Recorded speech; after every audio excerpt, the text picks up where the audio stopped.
Bismillahirrahmanirrahim. Assalamualaikum warahmatullahi wabarakatuh.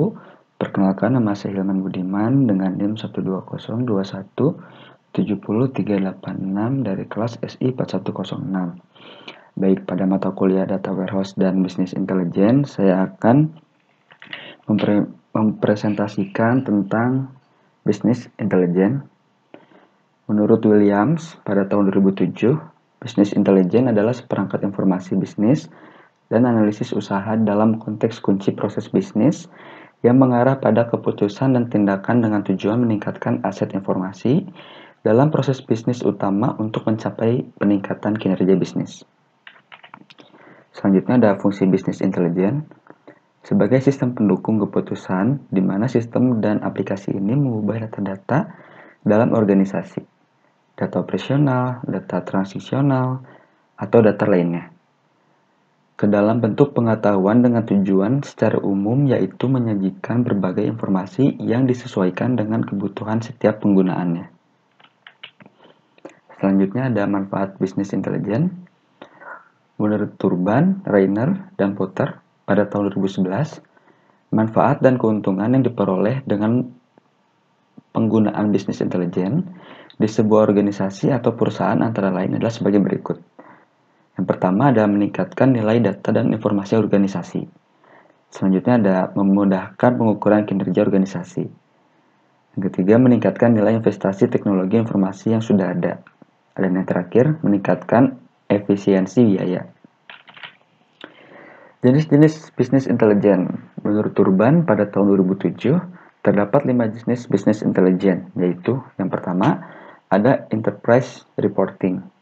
Digunakan untuk menghasilkan laporan-laporan statis yang didistribusikan ke banyak orang. Jenis laporan ini sangat sesuai untuk laporan operasional dan dashboard. Lalu yang kedua ada Cube Analysis. Digunakan untuk menyediakan analisis OLTP, multimediational, yang digunakan untuk manajer bisnis dalam lingkungan terbatas. Selanjutnya ada Ad Hoc Query and Analysis. Digunakan untuk memberikan akses kepada user agar dapat melakukan query pada database dan menggali informasi sampai pada tingkat paling dasar dari informasi transaksional. Query ini berfungsi untuk mengeksplor informasi yang dilakukan oleh user. Selanjutnya ada Statistical Analysis dan Data Mining.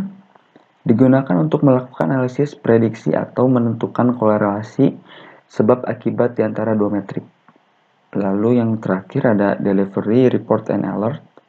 Digunakan secara proaktif untuk mengirimkan laporan secara lengkap atau memberikan peringatan kepada populasi user yang besar atau banyak. Lalu selanjutnya di sini saya akan mengambil skema OLTP Human Resource. Sebelumnya saya akan menjelaskan OLTP. Menurut Turban pada tahun 2004, Online Transaction Processing atau OLTP adalah sebuah sistem yang digunakan dalam aplikasi berorientasi transaksi yang melibatkan pemrosesan transaksi SQL secara real-time.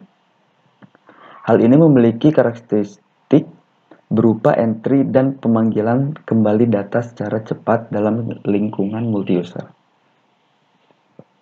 Dari skema Human Resource itu terdapat Employee Department History, Department, Employee, Shift, Job Candidate, dan yang terakhir ada Employee Pay History. Di sini saya memilih membuat Business Intelligence pada Job Candidate. Saya akan membuat sistem otomatis untuk seleksi karyawan. Karena sistem otomatis seleksi untuk karyawan baru agar mempermudah HRD menjadi parameter dari Business Intelligence. Dari data karyawan kita lihat ada atributnya atau tidak. Dari CV-nya kita lihat, lalu nanti akan diketahui karyawan mana yang layak untuk lanjut dan karyawan mana yang tidak layak untuk lanjut. Jika layak, akan lanjut pada tahap selanjutnya. Maka tidak perlu lagi menggunakan wawancara manual oleh HRD. Mungkin cukup sekian yang dapat saya sampaikan, kurang lebihnya mohon maaf. Wassalamualaikum warahmatullahi wabarakatuh.